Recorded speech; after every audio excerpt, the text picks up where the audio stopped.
ये समझे और आप सभी लोग ये समझें, घर वाले इशू नहीं हैं, हम ही इशू हैं। लैक ऑफ क्लैरिटी इशू है, आपके कर्म इशू हैं। पहली चीज आप ये समझें कि आज से 5 साल पहले तक या 10 साल पहले तक अगर आप शादी में जाया करते रहे होंगे अपने मित्रों की, अपने परिवार वालों की, आप नाचते गाते रहे होंगे। अभी के अभी आप देखें, आपके पास लैपटॉप होगा, लैपटॉप में मूवीज़ होंगी, मूवीज़ आप सॉन्ग्स भी सुनते होंगे, और अभी नहीं तो आज से 2 साल पहले भी सुनते रहे होंगे। घर वालों को पता है कि 4 साल पहले, 5 साल पहले आपके मित्र आते रहे होंगे, आप फ़ोन का इस्तेमाल करते रहे होंगे, आपका इंस्टाग्राम पे अकाउंट होगा, आपके मित्रों से आप बातचीत करते रहे होंगे। 3-4 साल पहले तक भी, या 2 साल पहले तक भी, 1 साल पहले तक भी आपका स्त्रियों या पुरुषों से संबंध रहा होगा। और किस प्रकार का संबंध कि रिश्ता हो जाए शादी की तरफ या गर्लफ्रेंड बॉयफ्रेंड की तरफ, तो आपके घर वाले आपको अपने दृष्टि से देखेंगे ही देखेंगे। अब उनके लिए सडनली स्वाभाविक है, शॉकिंग है, आप कनाडा से इंडिया आए और सडनली आप बोले कि मेरे को अलग मार्ग पर चलना है, मैं नशा नहीं करना चाहता। आप उनका एक पुत्र हो जो ये सारी चीजें करता है, जो वो करते हैं, जो समाज करता है, और आपको उल्टा घबरा जाना चाहिए कि अगर घर वाले चिंता ना करें तो आपको तो घबरा जाना चाहिए था उल्टा, कि ये कहीं मेरे से झूठा प्यार कर रहे थे इतने सालों से। मैं तो कह रहा हूं माँ मैं जा रहा हूं अब संन्यास लेने, अब मैं ध्यान करूंगा जिंदगी भर, या इस प्रकार की दिनचर्या जीऊंगा जो ध्यान के सबसे ज्यादा नजदीक है, और आपके घर वाले बोले जाओ, तो आपको तो हैरान हो जाना चाहिए, शॉक में आ जाना चाहिए था। वो ज्यादा खतरनाक स्थिति थी कि ये आपके घर वाले असली वाले को क्लोन्स बैठे हुए घर पे, ये तो एज एक्सपेक्टेड उन्हें करना ही है। पृथ्वी पर हर माँ बाप ये करेगा। आप में से जो लोग यहां पर हैं, आप में से किसी की एज 50 है, तो क्या आपका बच्चा बोले मैं शादी नहीं करूंगा, आप यहां पर तो आते हैं, क्या आप स्वीकार करेंगे? नहीं करेंगे। आपके फादर की एज के लोग यहां पर हैं तो वो भी नहीं स्वीकार करते, तो ये स्वाभाविक है। तो इशू कहां था? हमारे जो कर्म रहे हैं, जो पास्ट में हमारी लाइफस्टाइल रही है, वो अब हमारे सामने आ रही है। वो क्या ऐसा था आपने पिछले 15-20 साल में आज तक एक बार भी क्रोध नहीं करा हो? क्या ऐसा था 15-20 साल में आप इतने ही शांत रहे हो जितने आप पिछले 1-2 साल से हैं? तो इशू कहीं नहीं है। हीरे चांदी से 1000 लाख करोड़ गुना कीमती चीज है। जो आप जीवन शैली चाहते हैं वो अर्न करनी पड़ती है, बहुत पावरफुल है, क्योंकि आप कंप्लीटली फ्रीडम चाहते हैं। कंप्लीट फ्रीडम, हिंदी में शब्द है मुक्ति, अंग्रेजी में फ्रीडम शब्द सुन के ऐसा लगता है बिगड़ैल बच्चा, तो माता पिता की नहीं सुनता। आप मुक्ति चाहते हैं, फ्रीडम चाहते हैं, और अपने हिसाब से इस दुनिया को देखना चाहते हैं। बहुत हो गया समाज के पद चिन्हों पर चलना, क्योंकि समाज को आप देखो, पद चिन्हों पर किसी के चलने पर दिक्कत नहीं है, लेकिन आप उनके एक बार 60-70 साल के लोगों को अपने चारों ओर देखो तो क्या कर रहे हैं वो लोग, कर क्या रहे हैं? तो अब जो आप चाह रहे हैं वो बहुत महंगी चीज है, और उसके लिए श्रम लगता है, परिश्रम लगता है, ध्यान, अभ्यास, समय, ये सारी चीजें लगेंगी। तो इशू हम ही थे हमेशा से। पिछली क्लास में मैंने आपको बोला, आज समझने में हल्का हल्का लगा होगा कि हाँ रफली थोड़ा तो फैमिली भी इशू है। बिल्कुल मैंने आपको बोला फैमिली पीछे खींचती है, लेकिन आज मैं आपको बोल रहा हूं ताकि आप ये बात समझ पाएं, बेस पर आप आकर अब देख पा रहे हैं फैमिली खींच रही है। क्यों? क्योंकि हम वो फ्रीडम अभी अर्न नहीं करी थी, हमने वो फ्रीडम हमें अर्न नहीं करी थी। दूसरी चीज आप ये भी समझें कि आप उन्हें एजुकेट करते हैं, आप सभी लोग अपनी फैमिली को एजुकेट करते हैं। कोई ब्रह्मचार्य करना चाहता है, शादी हो रखी है, आप अपने पार्टनर को एजुकेट करेंगे, तो अगर वो फिर से समझ गए तो आप फिर से घबरा जाना। शब्दों में इंसानों को समझने की एबिलिटीज नहीं है इंसानों के पास। शब्दों में जो समझ जाए वो तो बहुत ही बुद्धिमान माना जाता है। महाबुद्धिमान की क्या निशानी है? शब्दों में समझ जाए, उससे भी महान बुद्धिमान की क्या निशानी है? दूसरों को देखकर ही समझ जाए, दूसरों को देखकर समझ जाए, ये तो बहुत बुद्धिमान आदमी है। अगर आपकी वाइफ या आपके मदर फादर शब्दों में समझ जाए तो आप उनको ईश्वर मान जाओ, इतना कठिन है शब्दों में समझना।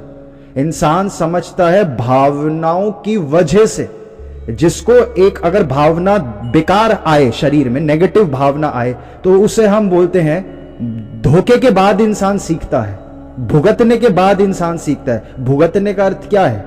भावना उत्पन्न होना, अनुभव उत्पन्न होना। अनुभव भावना पैदा करता है। शब्दों से भावना आप अपने मां बाप में पैदा कर नहीं पाएंगे, या आप अपने पति पत्नी में भावना नहीं पैदा कर पाएंगे।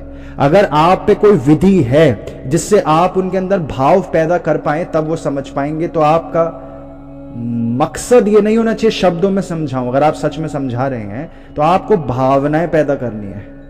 पहले आपको अपनी भावनाओं को अनुभव करना है, आपके अंदर क्या भाव है, आपको मुक्ति कैसे, क्या एहसास है मुक्ति का, आपको वो एहसास उनको दिखाना है, फील कराना है। वो भावना ही असली इंसान के ज्ञान का भोजन है। आप किताब से नहीं सीख सकते कभी। क्या ऐसा हो सकता है आप चिट्ठी लिखकर मां बाप को दें एक दिन बस और वो समझ जाते? नहीं। ज्यादा प्रैक्टिकल आपको लगा होगा आप फिजिकली समझाएं, ज्यादा संभावना हो गई। और प्रैक्टिकल लगता है जब आप भाव उत्पन्न कर पाएंगे। और भावना कैसे उत्पन्न करी जाती है वो पिछले सेशन में मैंने आपको बताया, और इस प्रक्रिया से पृथ्वी के हर एक इंसान को समझा सकते हो।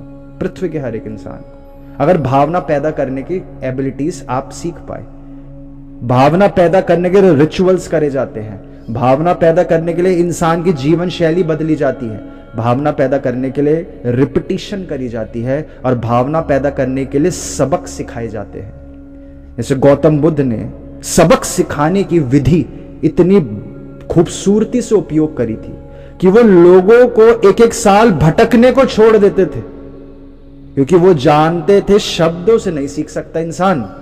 शब्दों से सीख सकता होता तब तो मैं कब से एक ही चीज बोले जा रहा हूं, गौतम बुद्ध सोचते थे, तो कब का सीख जाता।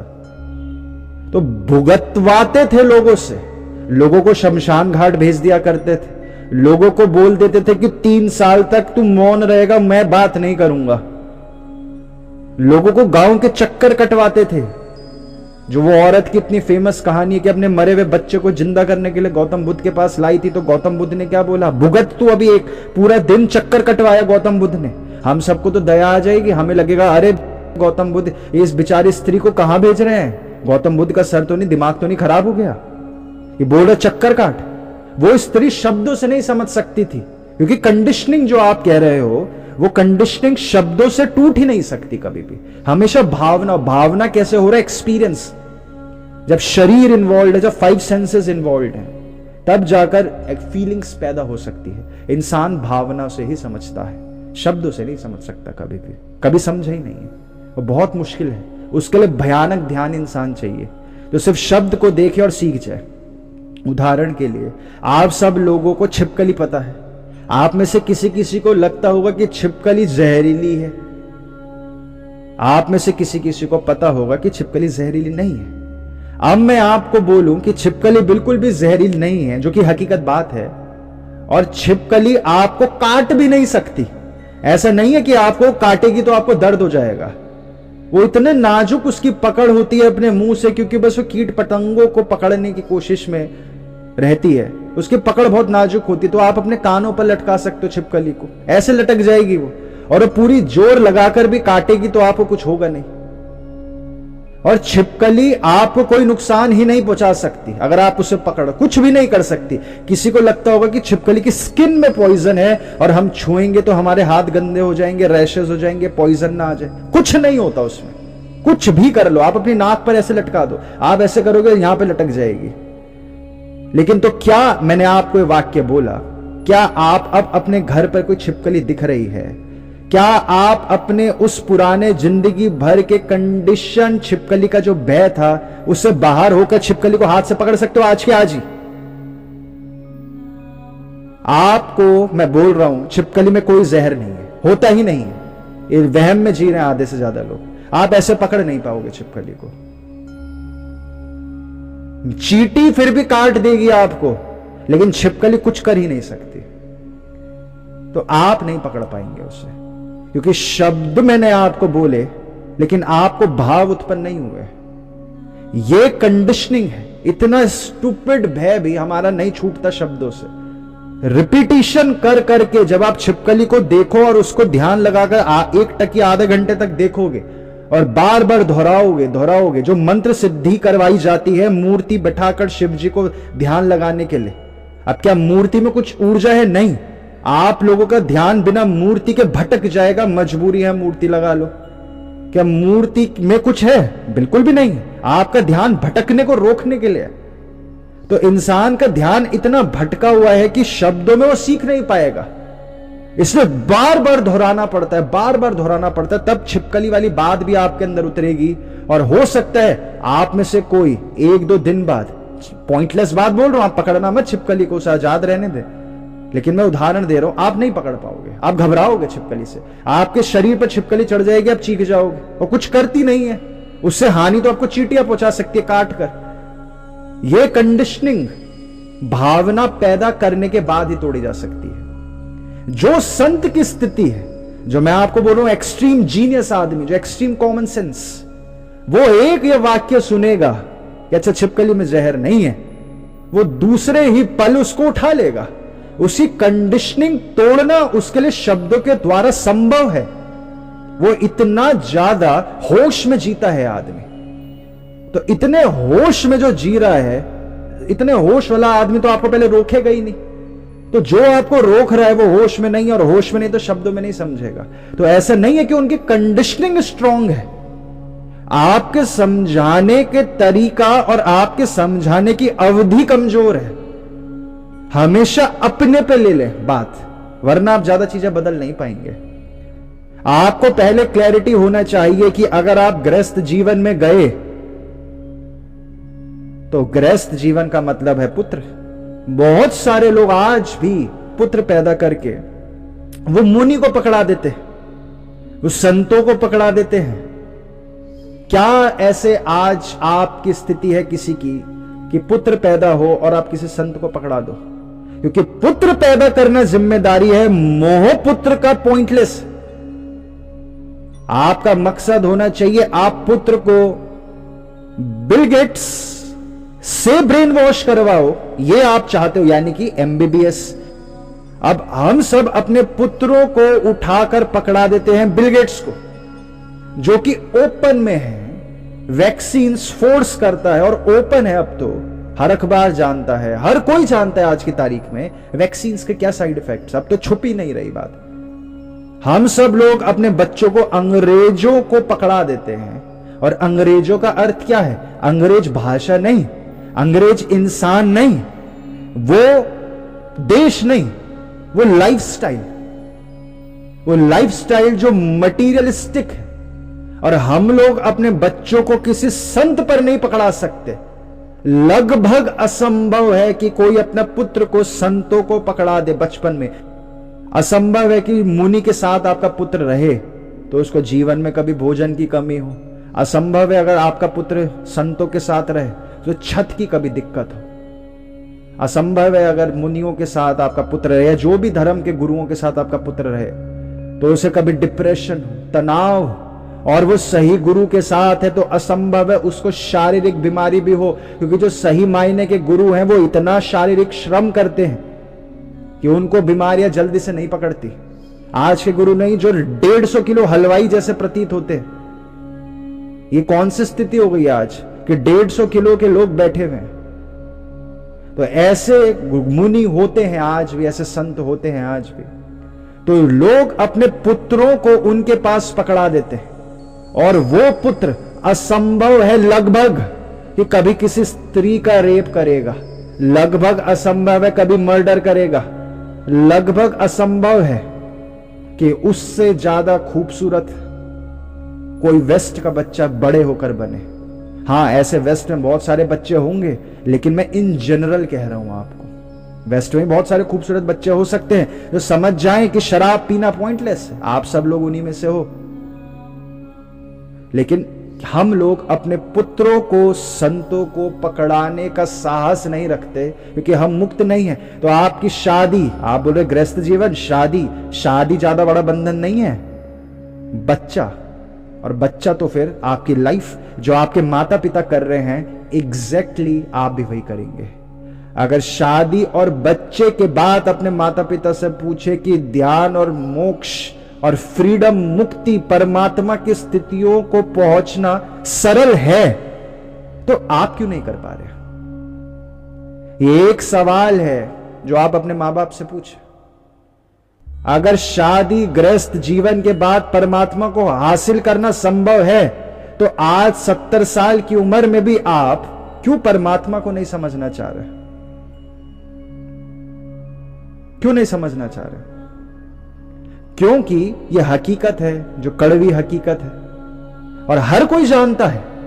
ये छुपी हुई बात भी नहीं है, बस विचार नहीं करना चाहता इसमें कि गृहस्थ जीवन में रहते हुए बहुत कठिनाइयां आप जोड़ोगे।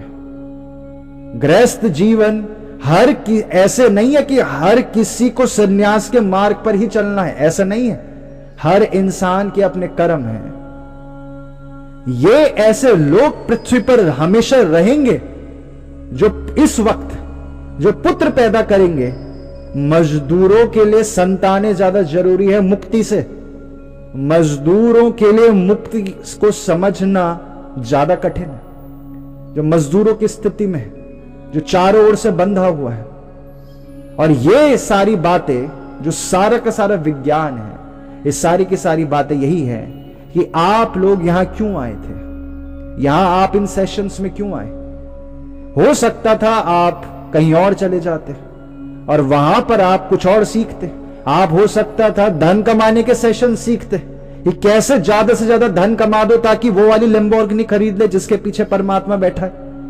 क्योंकि इतना तो आप जान चुके हो कि लैम्बोर्गिनी खरीदने नहीं आए थे, लेकिन क्या पता किसी लैम्बोर्गिनी की डिक्की में छुपा बैठा हो परमात्मा।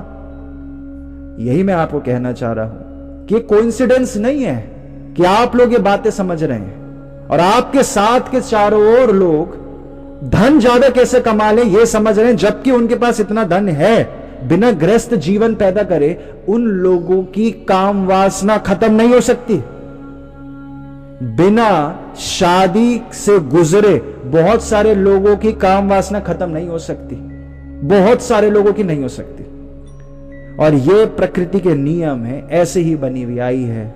हर युग में ऐसे कुछ लोग होंगे जो शादी नहीं करते, इस मार्ग पर जाते हैं, सत्य को बचाने की कोशिश करते हैं। और ऐसे कुछ लोग होंगे जो शराब भी पीते हैं। ऐसे कुछ लोग होंगे जिनके कर्म है कि वो पुत्र पैदा करेंगे, संतान पैदा करेंगे, और उसके बाद भक्ति मार्ग और ज्ञान मार्ग को समझते समझते आगे बढ़ेंगे। और ऐसे कुछ लोग होंगे जो पुत्र पैदा करेंगे और करते जाएंगे और धन में लिप्त रहेंगे और कमाते कमाते मर जाएंगे और अपने पुत्रों के पीछे पड़ जाएंगे कि तुम भी कमाओ। मैंने आपको पिछले सेशन में एक बात बोली थी जो कि बहुत अजीब है, लेकिन आपका दिल जानता है, यह है हकीकत। आप अपने माता पिता को यह नहीं बोल सकते कि मैं अपनी अंगूठी उठाकर दान करके आ रहा हूं, वो परेशान हो जाएंगे। और क्यों, किसको दान करा? जो जरूरतमंद है, वो परेशान हो जाएंगे। हमें अपने माता पिता की रिस्पॉन्सिबिलिटी भावनाओं की हमारी है, उनको सही ज्ञान देना हमारी रिस्पॉन्सिबिलिटी है। निष्कर्ष आपके हाथ में नहीं है। यहां पर बात आती है क्लैरिटी की। अगर आपको एक्सट्रीम क्लैरिटी होती है तो आप वो भाव उत्पन्न कर पाते हो माता पिता के अंदर। अगर आपको ही 50-50 है, जो आज बच्चे क्यों ईश्वर, या कहें ईश्वर शब्द हटा दे तो कृष्ण, राम, इन सारे लोगों को नकली मानते हैं। क्या कारण है नकली मानते हैं? क्योंकि माता पिता को 50-50 है। ये कृष्ण होते भी थे कि नहीं होते थे? 50-50 है कि राम क्या सिंबॉलिक थे या असलियत में थे? और क्लैरिटी नहीं है तो आप किसी को नहीं समझा सकते। क्लैरिटी ही नहीं है। अगर किसी को भी ये क्लैरिटी होती, आज आपको कैसे पता चले कि आपको क्लैरिटी है कि राम और कृष्ण असली थे कि नकली? ऐसे पता चले, अगर आपको पता होता क्लैरिटी इस चीज को लेकर होती, तो आपको पता होता कि आत्मा का ज्ञान आपके जीवन का मकसद है। कंफ्यूजन ही खत्म।